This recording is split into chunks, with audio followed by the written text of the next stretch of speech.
Tu m'as parlé avant de l'alignement vertical et horizontal dont l'être a besoin. Oui. Est-ce que tu peux me dire la différence entre ou l'importance des deux?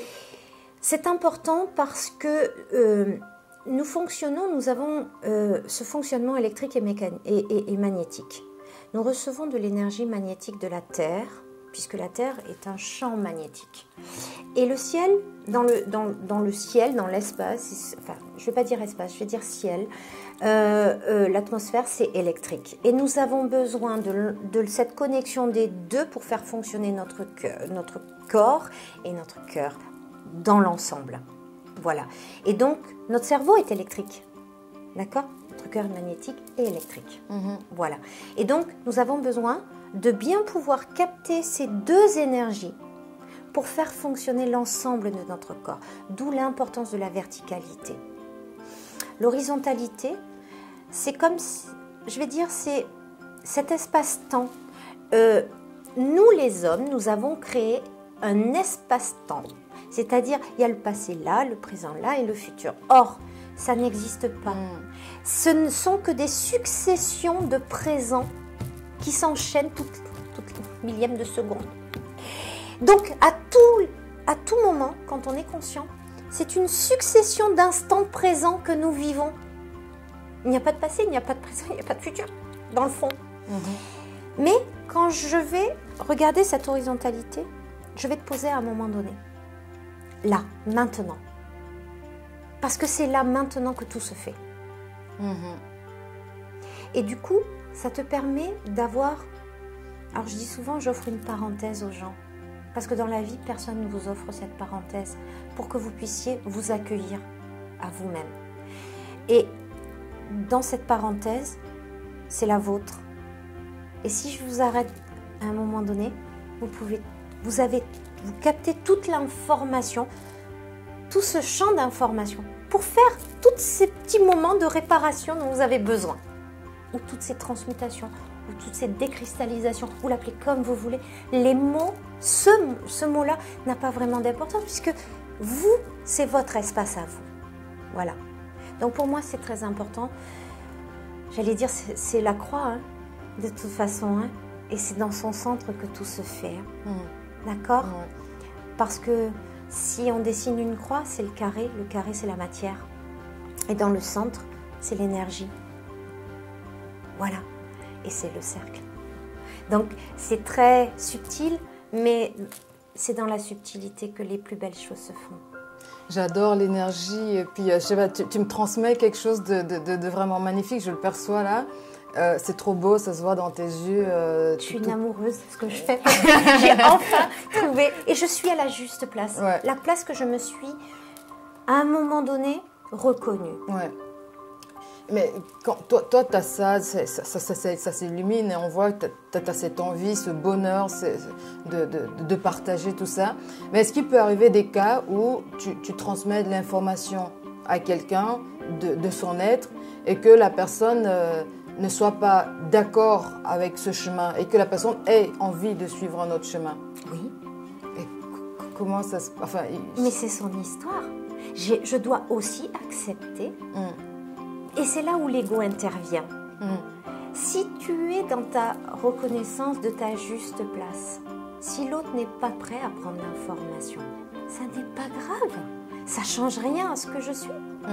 Mais si cette information, c'est l'essence même de ce que la personne est-ce que cette personne reviendra quand même un jour ou l'autre Oui, ça c'est arrivé. Et il y a des gens même qui... ce qui se passe, c'est que à partir de ce moment-là, même s'ils ne sont pas d'accord, c'est-à-dire que leur ego ou leur mental résiste parce que la vie a peut-être été difficile pour eux, tout simplement, et qu'ils ne sont pas prêts à avoir cette impression que s'ils lâchent toute cette construction, le néant, ils se retrouvent face au néant et que le néant, ça fait plus peur que la maladie qu'ils ont. La peur de l'inconnu aussi. Oui, mais bien sûr, mais ils ont le droit. On a presque le devoir de leur autoriser ça. Mais en tout cas, il y a une chose qui est certaine. C'est que l'information, ils l'ont. Et qu'ils ont entendu quelque chose. Et qu'ils peuvent aussi prendre le temps de digérer cette information. Ils ont le droit de prendre cet espace-là pour eux. Et nous devons, en tant qu'accompagnants thérapeutes, avoir apaisé tous ces besoins d'ego, nous, pour que nous acceptions que l'autre prenne ce temps. J'ai eu le cas d'une personne avec une pathologie assez invalidante qui était venue me voir. Premier soin, ça s'est extrêmement bien passé. Son kiné ostéopathe était tellement bluffé qu'il m'a appelé. Donc je lui ai dit, mais si vous voulez, venez, je vous montre. Moi, je ne cache rien, il n'y a pas de souci. Venez, au moins, vous pouvez l'essayer.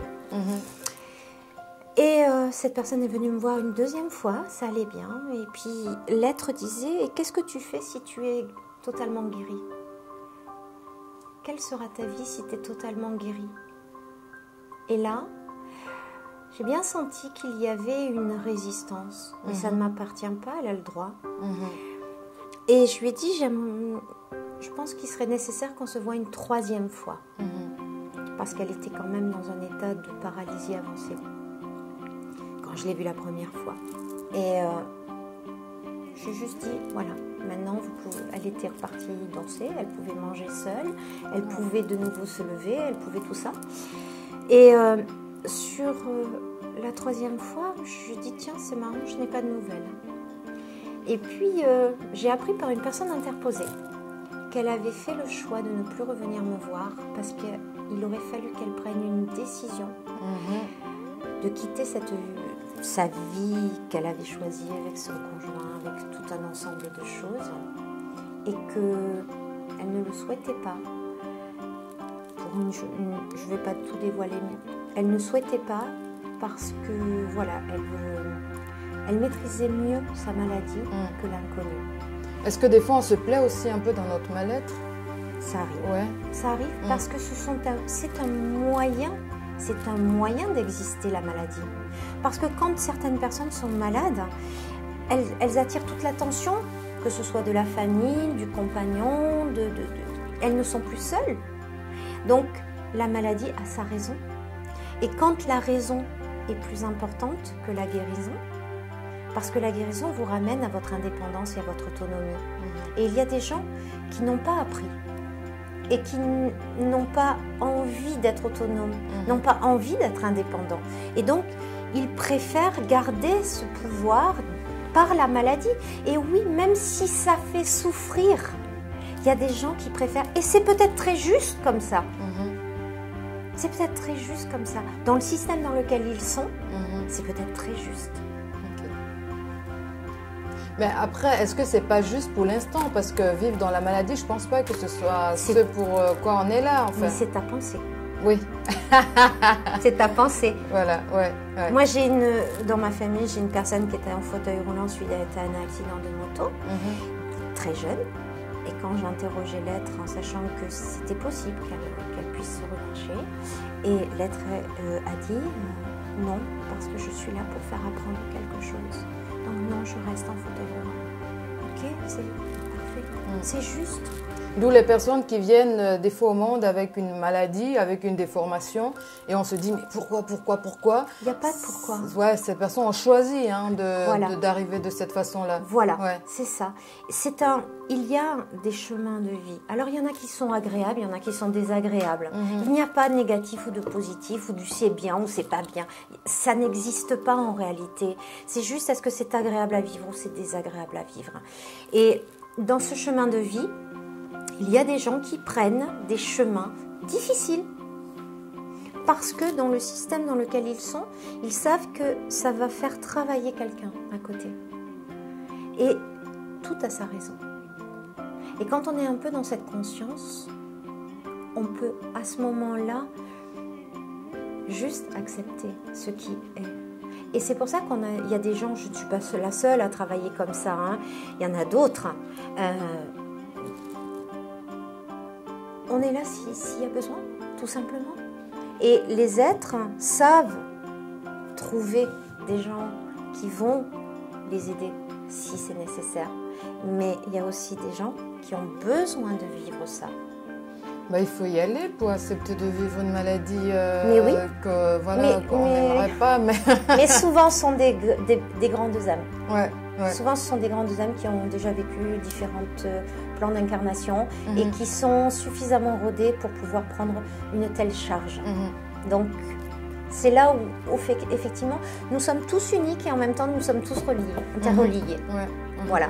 Et que dans ces chemins-là, c'est pour ça que c'est vraiment ce soin informationnel par rapport aux différentes techniques, méthodes, tout ce que j'ai pu apprendre prend beaucoup plus en globalité l'être et l'être humain. Et en tant que formatrice en communication quantique, c'est ce que je retrouve aussi dans les textes. Donc, j'allais dire la boucle est bouquet, et c'est extraordinaire.